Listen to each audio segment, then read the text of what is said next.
दोस्तों आज है 10 मार्च 2024, दिन है रविवार का और आप देख रहे हैं वार्ता संभव लाइव। तो चलिए जानते हैं धनबाद सहित देश राज्य की 10 बड़ी खबरें फटाफट। अरुण गोयल के इस्तीफे के बाद चुनाव आयुक्तों की नियुक्ति पर बड़ा अपडेट। 15 को हो सकती है सिलेक्शन कमेटी की बैठक।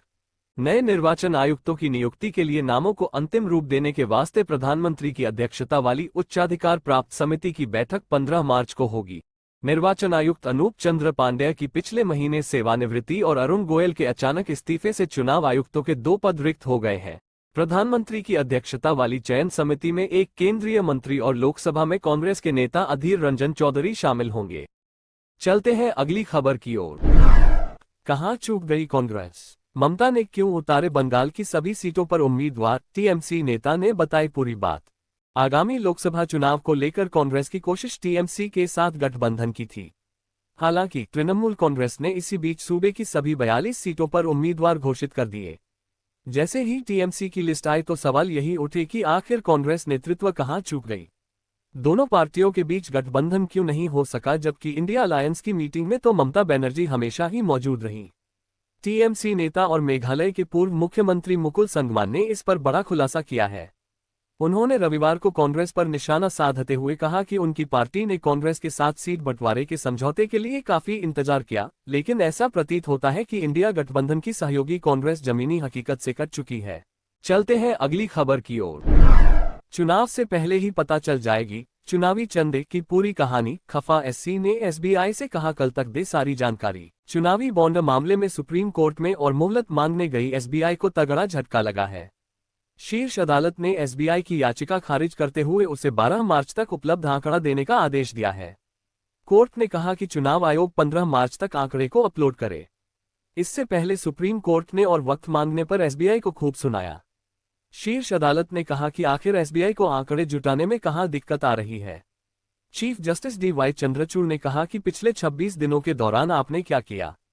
इस पर एसबीआई ने कहा कि हमें आंकड़े देने में कोई दिक्कत नहीं है, लेकिन थोड़ा वक्त दे दिया जाए। चलते हैं अगली खबर की ओर। मस्जिद में गुजरा बचपन, जीते तो पीएम मोदी संग बैठेंगे, क्रिकेटर से नेता बने यूसुफ पठान की कहानी। 41 साल के यूसुफ पठान महेंद्र सिंह धोनी की कप्तानी में 2 world cup 2007 T20, 2011 one day world cup जीतने वाली चैंपियन भारतीय क्रिकेट टीम का हिस्सा थे। टीम इंडिया के लिए 57 वनडे और 22 T20 इंटरनेशनल मैच खेलने के बाद अब वह पॉलिटिकल पिच पर छक्के चौके उड़ाने की तैयारी में है। पश्चिम बंगाल में सत्तारूढ़ तृणमूल कांग्रेस ने रविवार को राज्य की सभी 42 लोकसभा सीटों के लिए जिन उम्मीदवारों की सूची जारी की है, उनमें क्रिकेटर यूसुफ पठान का भी नाम है, जो बहरामपुर सीट से प्रत्याशी बनाए गए हैं।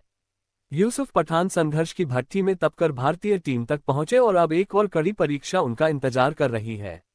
गुजरात से आने वाले यूसुफ पठान आईपीएल में कोलकाता नाइट राइडर्स को 2 बार चैंपियन बना चुके हैं। ऐसे में खुद को बाहरी नहीं बल्कि भारी बंगाली बता रहे हैं।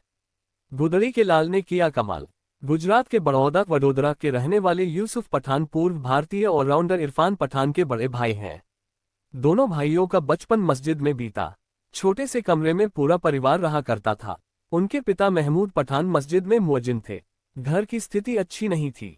गरीब माता पिता अपने बेटे को पढ़ा लिखाकर एक इस्लामिक स्कॉलर बनाना चाहते थे, लेकिन यूसुफ ने अपनी दुनिया कहीं और ढूंढ ली थी। अपने छोटे भाई इरफान की ही तरह यूसुफ को भी बचपन से ही क्रिकेट का जुनून था।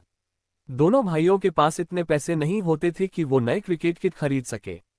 वर्ल्ड कप फाइनल में डेब्यू। तेज गेंदबाज और स्विंग के मास्टर छोटे भाई इरफान पठान जहां 2003 में ही भारत के लिए टेस्ट डेब्यू कर चुके थे, तो यूसुफ को 4 साल बाद मौका मिला।